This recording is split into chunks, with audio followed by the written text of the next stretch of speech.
Hello बच्चों, तो चलिए इस प्रश्न को पढ़ते हैं।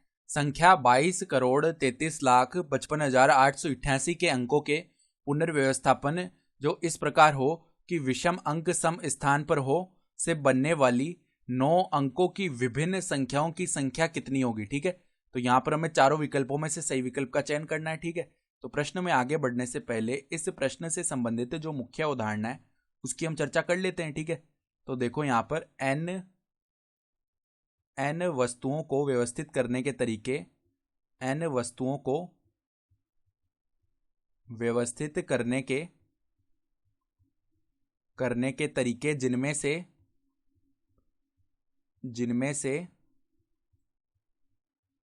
n1, n2, n3 प्रकार की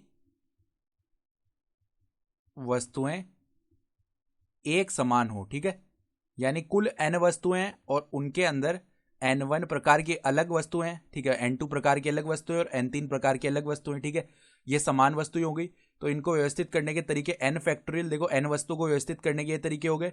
फिर इनमें जो समान वस्तु है ना, उनका जो फैक्टोरियल है उससे हम भाग देते हैं, यानी n1 फैक्टोरियल आ जाएगा, फिर n2 फैक्टोरियल आ जाएगा और n3 फैक्टोरियल आ जाएगा। ठीक है, तो इस प्रकार हम व्यवस्थित करते हैं। तो अब देखो हमें क्या बताया हुआ है, जो संख्या है वो क्या दी हुई है। संख्या है हमारे पास 22,33,55,888। ठीक है, ये संख्या दी हुई है और हमें बोला गया है कि इसके पुनर्व्यवस्थापन को इस प्रकार करना है कि विषम अंक जो है सम स्थान पर आए और 9 अंकों की संख्या बनानी है। तो 9 अंकों की संख्या बनाने के लिए यहाँ पे देखो 9 डिब्बे बना लेते हैं। तो 1 2 फिर 3 4 5 6 7 8 9। ठीक है, तो अब देखो ये जो संख्या है इसके अंदर जो सम अंक है वो कौन कौन से आ गए, 2 आ गया, 2 आ गया। ठीक है, फिर 8 8 8, तो कुल मिला के 5 सम अंक हो गए और विषम अंक बचे हो, यानी 3 3 5 5, ये विषम अंक हो गए।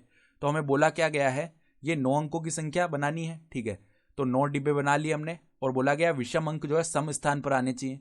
तो सम स्थान देखो एक तो ये हो गया, फिर उसके बाद एक सम स्थान ये हो गया, एक सम स्थान ये है और एक सम स्थान ये है। ठीक है, मतलब दो दो के अंतराल में जो आ रहे हैं वो हमारे पास सम स्थान होते जाएंगे। ठीक है, तो हमें क्या करना है, सम स्थान पर विषम अंक रखने हैं। तो देखो विषम अंकों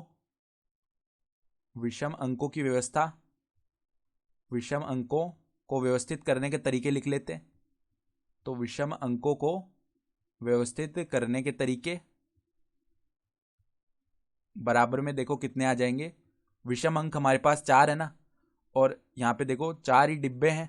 4 नहीं, देखो यहाँ पे कितने डिब्बे हैं, 1 2 3 4, मतलब 4 ही डिब्बे हैं। ठीक है, तो विषम अंक भी 4 है, डिब्बे भी 4 है, तो 4 फैक्टोरियल आ जाएगा बट्टा में। देखो अब यहाँ पर इन विषम अंकों के अंदर देखो 3 और 3 समान प्रकार के है ना, तो 2 फैक्टोरियल से भाग होगा। फिर 5 और 5 भी समान प्रकार के हैं तो 2 फैक्टोरियल से भाग होगा। ठीक है, ये तो विषम अंकों को व्यवस्थित करने के तरीके आ गए। उसी प्रकार देखो सम अंकों को व्यवस्थित करने के तरीके, सम अंकों को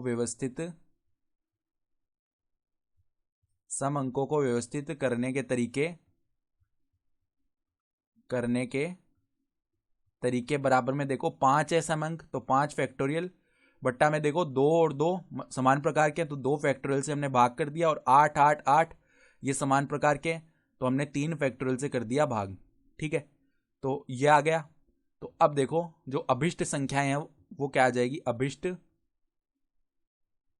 अभिष्ट संख्याएं कितनी संख्या आएगी। देखो मतलब ये भी करना और ये भी करना है, तो विन्यास, जब हम विन्यास बना रहे होते हैं और का बोध होना जब भी, तो हम गुणा का प्रयोग करते हैं। तो 4 फैक्टोरियल बट्टा में देखो 2 फैक्टोरियल गुणा में 2 फैक्टोरियल, और इसके गुणा में क्या आ जाएगा, 5 फैक्टोरियल बट्टा में 2 फैक्टोरियल गुणा में 3 फैक्टोरियल, ये आ गया। ठीक है, तो 4 फैक्टोरियल को हम कैसे लिख सकते हैं, 4 गुणा 3 गुणा में 2 फैक्टोरियल। ठीक है, 5 फैक्टोरियल को हम क्या लिख सकते हैं, 5 गुणा 4 गुणा में 3 फैक्टोरियल। ठीक है, बट्टा में देखो 1 2 फैक्टोरियल को ऐसे ही रहने दिया, 1 2 फैक्टोरियल को हमने लिख लिया 2 गुणा 1, फिर गुणा में देखो 2 फैक्टोरियल को हम लिख लेते हैं 2 गुणा 1, और 3 फैक्टोरियल को ऐसे ही रहने दिया। ठीक है, तो 2 फैक्टोरियल से 2 फैक्टोरियल विभाजित हो गया, 3 फैक्टोरियल से 3 फैक्टोरियल विभाजित हो गया, फिर 2 से जो 4 जो है 2 बार विभाजित हो गया, 2 से ये 2 विभाजित हो गया, फिर देखो ऊपर क्या बचा, 3 पंजे 15 और 15 चौक 60 बच गया, यानी अभिष्ट संख्या कितनी आ जाएंगी, 60 आ जाएंगी कुल। अर्थात जो विकल्प सी है हमारा सही विकल्प आ रहा है। तो आशा करता हूं कि आपको ये प्रश्न समझ में आया होगा। धन्यवाद।